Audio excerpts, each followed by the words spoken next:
गौतमी जिंतूरहून आलेली आहे आणि या धम्ममंगलम टीमला मी अतिशय मनपूर्वक अतिशय खूप पुण्य माझे जे काही आहे ते पुण्य त्या सर्वांना समर्पित करते, कारण त्यांच्यामुळं या शिबिराला येण्याचा योग मला लाभलेला आहे.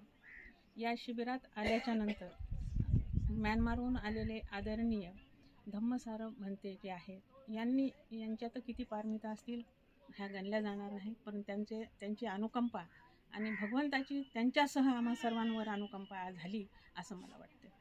कारण आमच्या अंगावर जे चिवर प्राप्त झालेलं आहे हे चिवर अरहंतांचा धम्मध्वज असं संबोधलं जातं आणि हा धम्मध्वज आमच्या अंगावर चिवराच्या स्वरूपामध्ये प्राप्त झाला.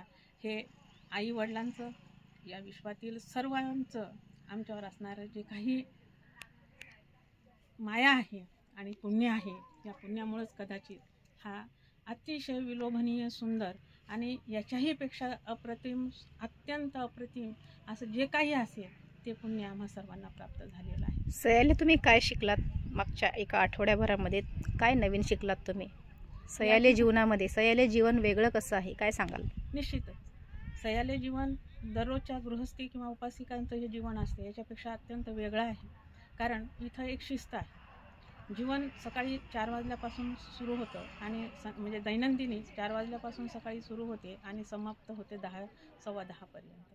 त्या याच्यामध्ये अगदी शिस्तीमध्ये ध्यान साधना, बुद्धपूजा, त्याच्यानंतर किती वाजता आपल्याला जेवायला जायचं हे सुद्धा आम्हाला भंतेजी सांगतात. त्याच्यानंतरच क्रमवारीतेनुसार तिथे जाता येतं. असं उठलं की कोणीही आतमध्ये घुसत नाही. म्हणजे हे जीवनाला शिस्त कशी असावी ते या ठिकाणी इथं माहिती झालेलं आहे. आणि ह्या शिस्तीचा उपयोग आपण स्वतःसाठीच न करता आपण समाजातल्या सर्व लोकांसाठी जर आपण केला तर निश्चितच या शिबिराचं फलित हे प्राप्त झालेलं आहे असं मला वाटतं. आणि मी एवढंच म्हणेन की काल अकोल्याला आमचा पिंडपात, आमच्या पूर्ण श्रामणेरी सयाले यांचा नेलेलं पिंडपाताच्या कार्यक्रमासाठी आम्हाला तिथे नेलेलं होतं. खरंच आज 2024 म्हणजे 21व्या शतकामध्ये आम्ही वावरत आहोत.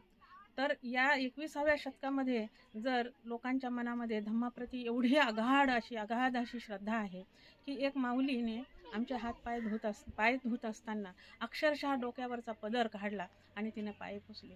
ही जी माऊली आहे, मला तर माझी आई आठवली त्या ठिकाणी. आणि खरंच हे असं अतोनात धम्माप्रती लोकांच्या मनामध्ये ही श्रद्धा निर्माण झालेली, ही पदोपदी निर्माण होत राहो. आणि मनामध्ये हाही एक भाव येऊन गेला की 21व्या शतकात जेव्हा धम्म भारतातला लोक पावलेला आहे तेव्हा जर एवढी श्रद्धा आहे तर भगवंताच्या काळामध्ये काय ती श्रद्धा असेल. आणि भगवंताच्या काळामध्ये जे काही श्रामणेर, भिक्खुनी, अरहंत लोक होऊन गेलेले आहेत, या लोकांना किती मान सन्मान किती प्राप्त झालेला असेल, खरंच त्यांचं किती पुण्यच असेल. तशाच प्रकारचं पुण्य आम्हा सर्वांना लाभो आणि तेच पुण्य या धम्ममंगलमला सुद्धा लाभो अशी मी भगवंताचरणी प्रार्थना करते. आणि हे जे काही आम्ही सर्व पुण्य प्राप्त केलेलं आहे या धम्ममंगलम कार्यामध्ये असणारे सर्व उपस्थित अनुपस्थित या सर्वांना मी ते पुण्य समर्पित करते. साधू साधू साधू. थँक्यू सयाले.